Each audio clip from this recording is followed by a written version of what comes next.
Hello दोस्तों, स्वागत है आप सभी का एचडीएफसी बैंक की तरफ से 2024 के लिए एस बैंकर प्रोग्राम के लिए नोटिफिकेशन आउट हुआ है। और इस प्रोग्राम में सबसे अच्छी बात है कि इसमें कोई भी सेल्स का वर्क नहीं बोला गया है। और ज्वाइन करने के बाद अगर क्या हो सकता है तो उसका भी अभी ठीक से पता नहीं चल पाया है, क्योंकि ये इसका सेकेंड बैच है। तो एस बैंकर प्रोग्राम के लिए वैसे नोटिफिकेशन में कहीं पर भी ये मेंशन नहीं है कि आपको सेल्स करना पड़ेगा। तो चलिए इसको डिटेल से आगे देख लेते हैं कि इसमें क्या सब चीज़ दिया गया है। तो सबसे पहले ये एचडीएफसी बैंक का एक नया बैंकर प्रोग्राम है, एस बैंकर प्रोग्राम। और इसमें आपको की start your career with HDFC bank assured job as assistant manager का आपको पोस्ट मिलने वाला है। उसके बाद सीटीसी आपको सैलरी जो मिलेगी वो 4.40 लाख की सैलरी। और इसमें भी थोड़ा सा डिडक्शन आपका पीएफ जो भी होता है कटता है इसी से है। इसको इतना नहीं लेकर के चलिए, इससे कुछ कम एज्यूम कीजिए क्योंकि उसमें कुछ कटता अभी है। उसके बाद आपको अच्छी खासी इसमें जॉब मिल ही जाती है। और क्या कहते हैं, आपका एक कैरियर सेट हो जाता है। क्योंकि पब्लिक सेक्टर बैंक में होता है क्या कि बहुत सारे लोग अप्लाई करते हैं और उतनी वैकेंसी भी नहीं आती, तो बहुत सारे का सपना अधूरा रह जाता है। तो यहाँ से भी आप अपना सपना को पूरा कर सकते हैं इस एचडीएफसी बैंक के थ्रू। और यहाँ पर भी काम करने के बाद, एक्सपीरियंस लेने के बाद आप आईबीपीएस आरआरबी स्केल 2 पोस्ट के लिए एलिजिबल हो जाते हैं। तो बाद में एसबीआई सीबीओ ऐसा सब के लिए आप लोग अप्लाई कर सकते हैं।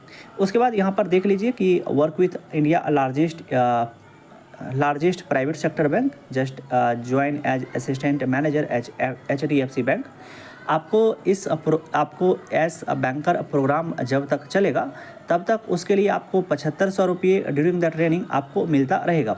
और इसमें सैलरी जो रहेगी वो 4.40 लाख, जो हम पहले ही आपको बताए। और इसका जो सिर्फ ट्रेनिंग होगा वो सिर्फ 45 डेज का होगा, कोई भी 6 मंथ 1 ईयर का ट्रेनिंग नहीं है। तो सिर्फ 45 डेज का ट्रेनिंग होने वाला है।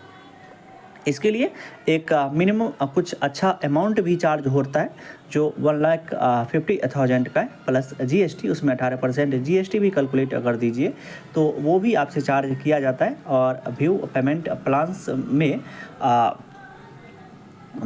प्लान्स में इंस्टॉलमेंट भी दे सकते हैं, लोन भी ले सकते हैं, और क्या कहते हैं आप फुल पेमेंट एक साथ भी कर सकते हैं। मतलब सेल्फ फंडिंग भी कर सकते हैं, लोन भी ले सकते हैं। एचडीएफसी आपको लोन भी दे देता है, लेकिन आपको उसके बाद इसको चुकाना पड़ेगा जो आपके सैलरी से डिडक्ट होते रहेगा, क्योंकि आपको एक जॉब लग ही जाता है एचडीएफसी बैंक में।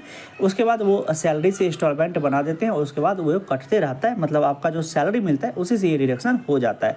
लेकिन आपको इतना पैसा जो होगा वो भरना ही पड़ेगा, चाहे आप सेल्फ से दे सकते हैं या लोन ले सकते हैं या इंस्टॉलमेंट में करके भी दे सकते हैं। तो तीनों सारा ऑप्शन मौजूद है। उसके बाद यहाँ पे 45 डेज का जो ट्रेनिंग होगा वो NIIT यूनिवर्सिटी में आपका ये ट्रेनिंग होने वाला है। सिर्फ 45 डेज का ट्रेनिंग होगा। एलिजिबिलिटी डिटेल्स में यहाँ पर देख लीजिए कि आपको ग्रेजुएशन और पोस्ट ग्रेजुएशन मांगा गया है from any stream with 50% and above. मतलब 50% मार्क्स के साथ आपका ग्रेजुएशन या पोस्ट ग्रेजुएशन होना चाहिए, तब आप इसके लिए अप्लाई कर सकते हैं। उसके बाद फ्रेशर भी अप्लाई कर सकते हैं, या आपके पास 0 से 3 ईयर का एक्सपीरियंस है तब पर भी आप इसके लिए अप्लाई कर सकते हैं। और एज जो है वो 21 ईयर से 28 ईयर्स तक के बीच में ही है। तो अगर इस बीच में अगर आपका एज है तभी आप इसके लिए अप्लाई कर सकते हैं। वैसे अगर 28 क्रॉस कर गया है तो आप इसके लिए एलिजिबल नहीं हैं। और कोई भी रिलैक्सेशन का बात भी यहाँ पर नहीं किया गया है, या OBC SC ST में ऐसा कुछ रिलैक्सेशन का बात नहीं किया गया है। तो 28 साल तक अगर आपका एज है तो आप इसके लिए अप्लाई कर सकते हैं। उसके बाद यहाँ पे डॉक्यूमेंट क्या सब चीज़ मांगा गया है उसके बारे में दिया गया है। एड्रेस प्रूफ होना चाहिए, अपडेट रिज्यूम होना चाहिए, बर्थ डेट प्रूफ होना चाहिए, ID रिक्वायर्ड, और academic certification, all original document, experience, expertise, ये सभी चीज़ के बारे में दिया गया है। सिलेक्शन स्टेप देख लीजिए। सिलेक्शन स्टेप में है कि सबसे पहले आपको फॉर्म अप्लाई करना पड़ेगा, उसके बाद आपका स्क्रीनिंग टेस्ट होगा, उसके बाद आप फी पेमेंट होगा, उसके बाद आप इस प्रोग्राम के लिए एलिजिबल हो जाइएगा। उसके बाद यहाँ पर लोन डिटेल भी दिया गया है कि आपको कैसे कैसे लोन अगर चाहिए तो क्या सब चीज़ यहाँ पर लगेगा। उसके बाद दोस्तों एक चीज़ इसमें बताने का रह गया आप लोगों से कि अगर आप इसके लिए अप्लाई करते हैं तो आपको इसके लिए एप्लीकेशन फ़ी भी चार्ज करना होगा, जो 590 का रहेगा। 500 जो रहेगा वो एप्लीकेशन फ़ी है, प्लस 18% GST रहेगा। तो 590 का आपको पूरा चार्ज करना पड़ेगा। उसके बाद आपका टेस्ट होगा, एप्टीट्यूड टेस्ट होगा, जो सिंपल सा रहेगा। आप अपने ही लैपटॉप से अपना घर पर से दे सकते हैं। उसके बाद आपको अगर उसमें आप लोग का हो जाता है तो उसके बाद आपको फ़ी पेमेंट करना पड़ेगा। उसके बाद इस प्रोग्राम के लिए एलिजिबल हो जाइएगा। तो अच्छा अपॉर्चुनिटी है, जो जिसका अभी तक सिलेक्शन नहीं हो पाया है और बैंक में नौकरी करना चाहते हैं तो उनके लिए एक अच्छा अवसर है। तो चलिए दोस्तों, वीडियो को यहीं तक रहने देते हैं। मिलते हैं इसी तरह के किसी एक दूसरे वीडियो में। तब तक आप अपना ध्यान रखिए। Love you, bye bye.